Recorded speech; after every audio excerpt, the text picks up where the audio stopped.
In the old days, in the hills of Nwoke, life was simple, but the night was never empty.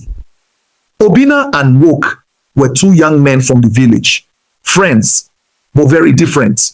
Obinna was calm. He respected elders. He helped people without hesitation. Nwoke was restless.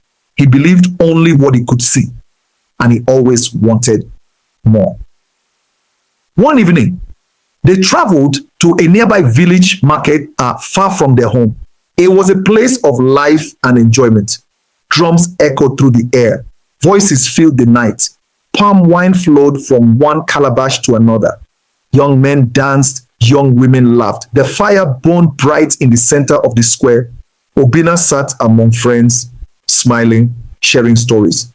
And Nwoke was louder, laughing, drinking, moving from one group to another.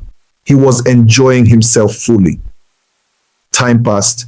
The laughter grew softer. The drums slowed, one by one. People began to leave. The night had grown deep. It was time to return home.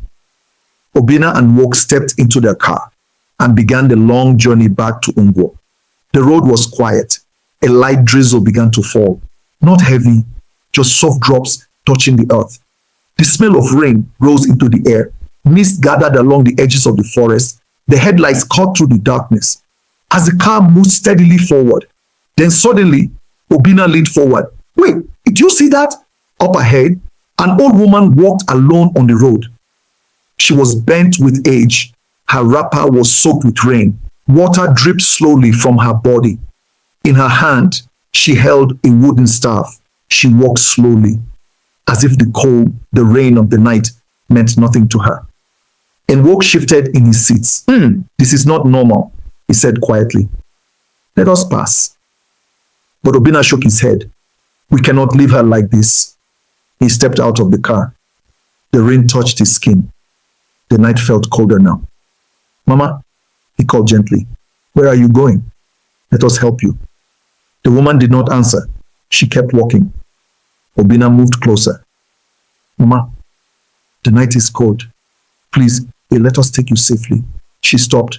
Without turning, she spoke. Some journeys are not for the living. The air became still. Even the rain felt distant. Nwoke whispered from behind, let us go. But Obinna stood his ground. After a moment, the old woman slowly turned. Her eyes rested on him. If you have chosen, then help me. They helped her into the car. She held a wooden staff tightly. Nwoke sat quietly, watching her, his body tense. They drove in silence, only the sound of rain and the hum of the engine. After a while, the woman spoke. Stop here. They had reached a compound. At the edge of the forest, she stepped down slowly, turned to Obinna, and said, thank you. Then she walked inside and disappeared into the darkness. They drove off, but not far from them. Nwoke spoke suddenly. Wait. Obinna slowed the car. The staff. They both looked back. The wooden staff was still inside the car. Silence filled the air.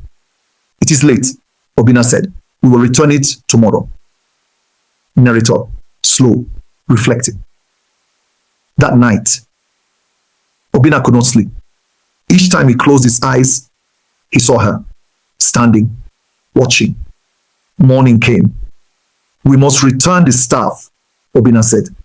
Nwoke hesitated. Why go back? Obinna looked at him. Because it is right. They returned to the compound. The road looked different in daylight. Calm, quiet. They knocked. An older woman came out. Her eyes studied them carefully. Yes, who are you looking for? Obinna stepped forward. We came to return this staff. We helped an old woman here last night. The woman paused. Describe her. They did. She nodded and went inside. She returned with a wooden carving. Is this the woman? They froze. It was her. Yeah, Obinna said quietly. The woman spoke slowly. That is my sister.